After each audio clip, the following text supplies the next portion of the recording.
This is part 3 of my Blender tutorials on fluids in Blender. Today we're going to look at obstacles. These are going to be objects that the water will hit and move around. So here we are with our default view.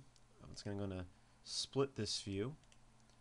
I'm going to hit 0 on my number pad here to put camera view here. I'm going to hit 1 to put this into front view. Then I'm going to hit Z on top of both of them to go into wireframe mode.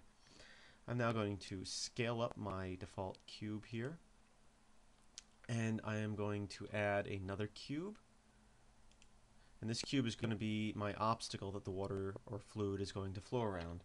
I'm going to scale that on the Z-axis, make it flat, and then I'm going to scale it out, scale it again on the Z-axis, make it smaller. I am now going to rotate it a little, and I am going to grab it and move it over, just like so. Now I'm going to add a UV sphere. I'm going to grab that and move it up. And just like before, we're going to go into our object menu, which is F7 down here, and then our physics buttons window here.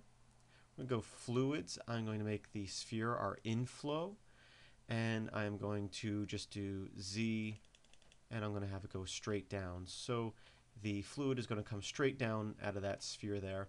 Now, at this point, if we were to bake this out, the fluid would go straight through this cube here, like it wasn't there. So what we got to do is select it, check fluids, and then check obstacle. So now the fluid knows that when it hits this to act like it's there and flow around it. And our last thing to do is select our cube here, say fluid, and make it domain, and then click bake. Once again, that takes a little while to do, so I've already created a baked out copy of this. Here it is. I'll hit Alt A now to view what we've baked, and you can see the fluid flowing around our cube here.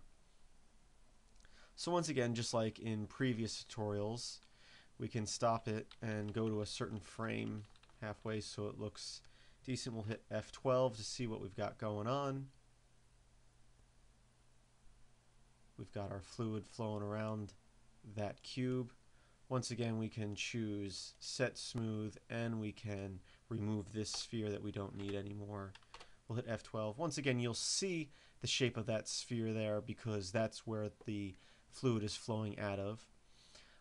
And once again, still not completely smooth. You can add other effects to it. We can add modifiers such as subsurf, which will probably help smooth that out a little bit, and you can adjust how much it smooths out. We'll hit F12 here and see if that looks any smoother. Obviously it will slow down the rendering somewhat, and also adding certain materials to it will slow it down.